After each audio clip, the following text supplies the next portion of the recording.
Hallo meine Lieben, heute habe ich etwas für euch, was ich eigentlich schon lange mal machen wollte, und zwar ist es eine kleine Lichtbox und mehr dazu seht ihr gleich nach dem Intro.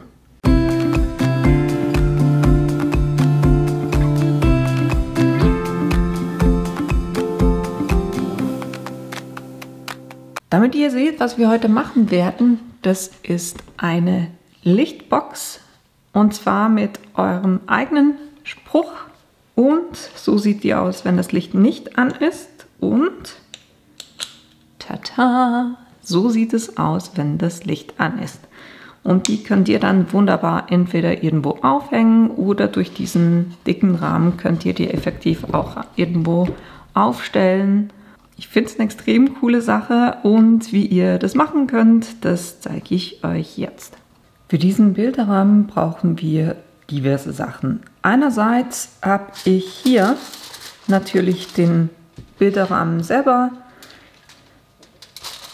Da gehört auch natürlich der Hintergrund dazu, plus das, was, naja, eigentlich Glas wäre, aber hier ist es halt einfach Plastik, aber das funktioniert wunderbar.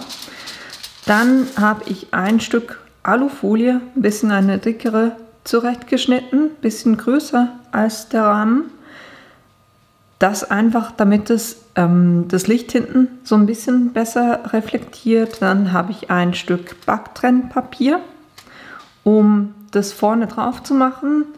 Dann habe ich ein Stück Plastik, um da den Spruch drauf zu bringen. Und was ich auch habe, das ist der Hintergrund von dem ganzen Bilderrahmen. Da habe ich Doppelklebpapier drauf gemacht und ich habe das Ganze schon eingesprüht, und zwar mit einem 3M-Spray, mit einem Post-it-Spray, damit das, die Alufolie hier so ein bisschen besser drauf klebt. Dann brauchen wir natürlich eine Lichterkette. Ich habe auch die nebst dem Rahmen auch von Ikea gekauft. Und zwar sind das LED-Lichter, und ich würde da wirklich drauf gucken, egal von wo ihr die nehmt, nehmt LED-Lichter, weil der Platz zwischen dem Rahmen und dem Hinterteil ist wirklich nicht dick, und wenn ihr da nicht LED-Lichter habt, dann hat es eine zu starke Wärmeentwicklung, von dem her LED-Lichter. Dann habe ich hier für meinen Spruch schon ein Design vorbereitet. Das ist schwarze Vinylfolie, die ich mit dem Brother Plotter ausgeplottet habe. Da könnt ihr natürlich den Plotter nehmen, den ihr wollt. Die Schriftart ist eine, die über das Typekit von Adobe zur Verfügung steht. Das ist John Doe. Wenn ihr das nicht habt, da könnt ihr wie immer auf DaFont oder FontSquirrel gucken, welche Schriftart ihr da verwenden möchtet. Die Sachen müsst ihr nicht spiegeln, wenn ihr es so macht wie ich. Das heißt, wenn ihr zusätzlich ein Plastiksheet nehmt, wo ihr das drauf macht, was ihr auch machen könnt, ihr könnt es direkt oben drauf auf die Scheibe machen. Ich mag es einfach nicht so, wenn der Spruch außen liegt, weil dann, wenn man Staub wischt oder das mal auch abwischen will, dann hat man halt einfach diesen Spruch drauf. So habe ich das schön inne drinne. Eine andere Variante, was ihr auch machen könnt, um das auf dieses Plastik drauf zu bringen, wenn ihr nicht dieses zusätzliche Plastikteil nehmen wollt, ist, dass ihr die Schrift spiegelt und quasi von innen anbringt, weil per se ist das hier, die Vinylfolie ist ja auch auf der Innenseite auch schwarz. Auch das geht. Das habe ich auch schon bei einem Glastisch gemacht, dass ich das einfach gespiegelt habe und so aufgebracht habe, wie ihr das auch am liebsten habt. Das Ganze habe ich mit dem Entgitterungstool entgittert.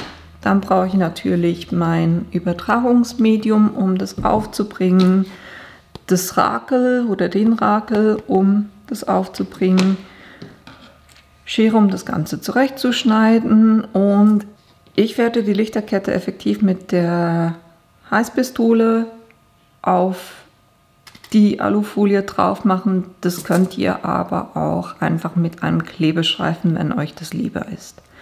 Das sind die Sachen, die wir brauchen. Und ich würde sagen, wir legen jetzt zuerst mit dem Hintergrund los. Dazu brauchen wir das Hinterteil. Das ist hier da, wo man das, wo zu hinterst in den Rahmen reinkommt. Die Alufolie, die Lichterkette und die Heißpistole. Jetzt kann ich hier schon mal diese Klebestreifen abnehmen. Und dann kann ich die Alufolie hier drauf packen. Ich habe die extra ein kleines bisschen größer gemacht als das Brett.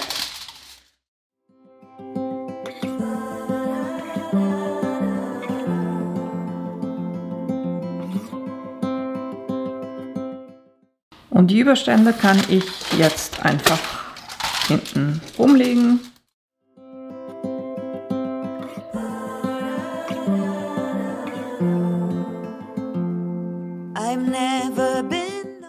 Wenn euch das lieber ist, könnt ihr die auch abschneiden. Ich werde allerdings, weil ich diesen Rahmen hier nicht brauche, den hier hinten dann drauf bringen. Dann sieht man diese Alufolie auch nicht mehr.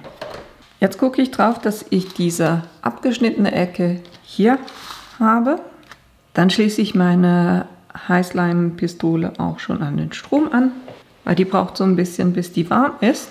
Und in der Zeit kann ich hier schon mal das Ganze anordnen. Was ich darauf achte, hier ist ein ganzes Stück, was ohne Lichter ist. Das werde ich hier gleich am Start hier unten in der Ecke anbringen. Und den Rest verteile ich einfach so ein bisschen, dass ich überall Lichter habe. Dann kann ich anfangen mit der Heißluftpistole hier einfach Punkte anzugeben. Das ist das Schöne an der Heißluftpistole, die wird halt auch, die hält auch sehr schnell. I don't want anything left untried. Will you come with me, mon cher? So let us just do my love and not stop thinking of this over. So let us just do my love and see where this road will take us. Dann könnt ihr einfach gucken, dass ihr die Lichter so ein bisschen guckt, dass die einfach oben liegen, über den Kabeln. Und ich habe hier auch versucht, möglichst vom Rand wegzubleiben, damit ich da nicht in den Rahmen reinkomme.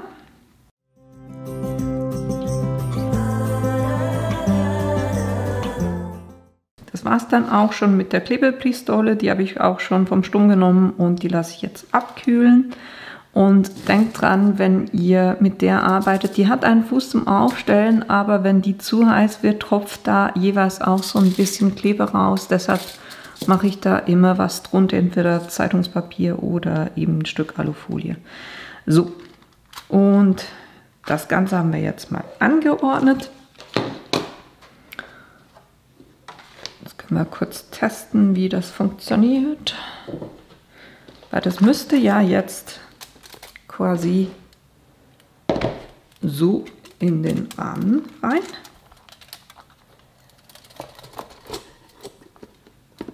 Und das funktioniert wunderbar. Na, ihr seht hier, sind dann so angeordnet. Jetzt könnt ihr immer noch so ein bisschen die vom Rand wegbiegen, wenn da irgendwas zu nah am Rand ist. Aber so sollte das eigentlich passen.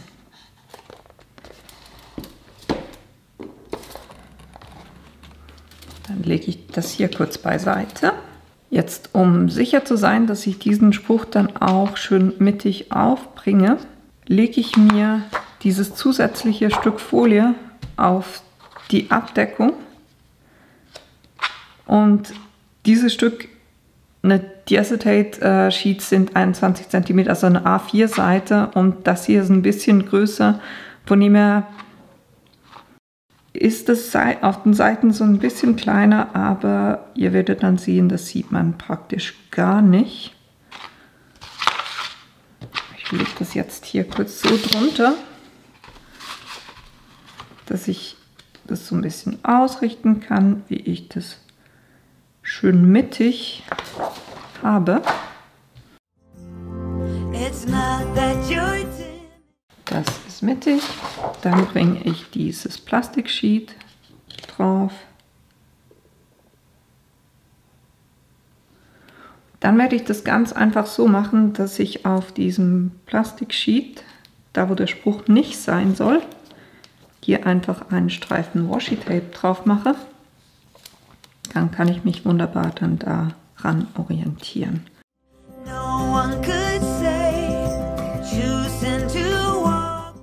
Haben wir das auch schon vorbereitet. Und jetzt brauche ich da von diesem Übertragungsmedium.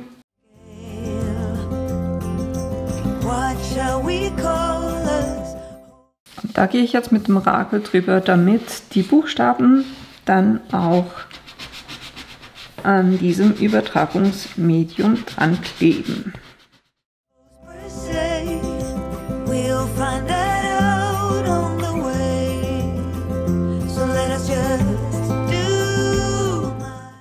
Und jetzt sollte sich das so lösen lassen, dass die Schrift am Übertragungsmedium bleibt.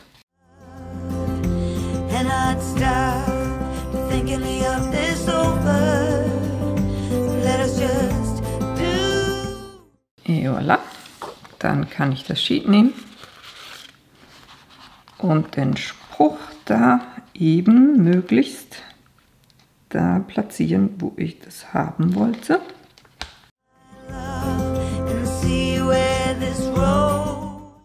Und den dann auch mit dem Rakel schön feststreichen, damit da keine Luftblasen entstehen.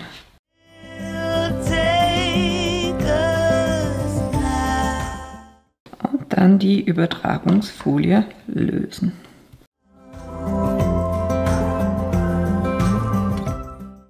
Et voilà. Und so habt ihr wunderbar diesen Spruch auf dem Acetate Sheet drauf.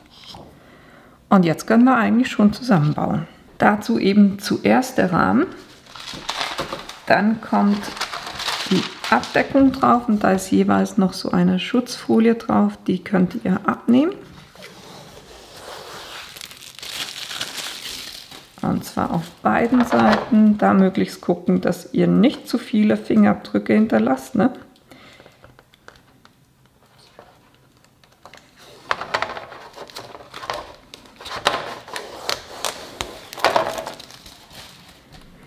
Dann kann die schon mal rein. Dann kommt als nächstes der Spruch rein.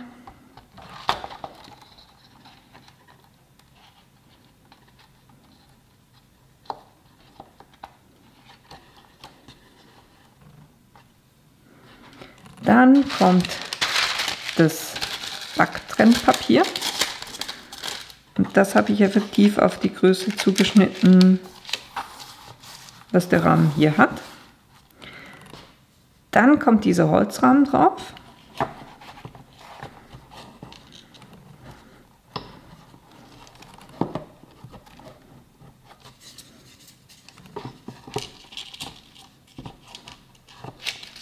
Da müsst ihr einfach gucken, dass sich das Backpapier drunter nicht kräuselt. So, dann kommt unsere Lichterkette drauf. Und ganz zum Schluss kommt eben dieser Rahmen, der eigentlich für innen gedacht ist. Den nehme ich hier und den mache ich hier hinten drauf. Da schneide ich noch kurz eine Ecke weg, damit das Kabel hier wunderbar rauskommen kann. So, und dann können wir hier diese Ecken auch schon, oder Ecken dieser Klammern auch schon runter machen. Ich nehme da jeweils ein Messer dazu, weil meine Fingernägel das nicht so mögen, wenn ich da eingreife.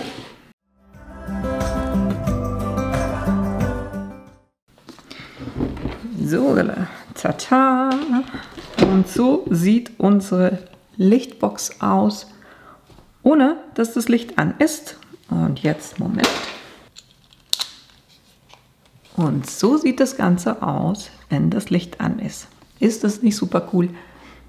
So einfach könnt ihr eure eigene Lichtbox gestalten. Und das ist auch schon alles, was ich euch heute zeigen wollte. Ich hoffe, euch hat die Idee gefallen und ihr habt Lust, das Ganze auch nachzubasteln. Die ganzen Materialien, die ich verwendet habe, die werde ich euch unten in die Links reinstellen. Und wenn ihr meinen Kanal bis jetzt noch nicht abonniert habt, dann tut es doch bitte, weil das hilft mir tatsächlich auch weiter. Und wenn ihr keines meiner Videos verpassen wollt, dann klickt auch auf das kleine Glöckchen unten. Und ich hoffe, wir sehen uns in einem meiner nächsten Videos wieder. Bis bald! Everyone wants to be swept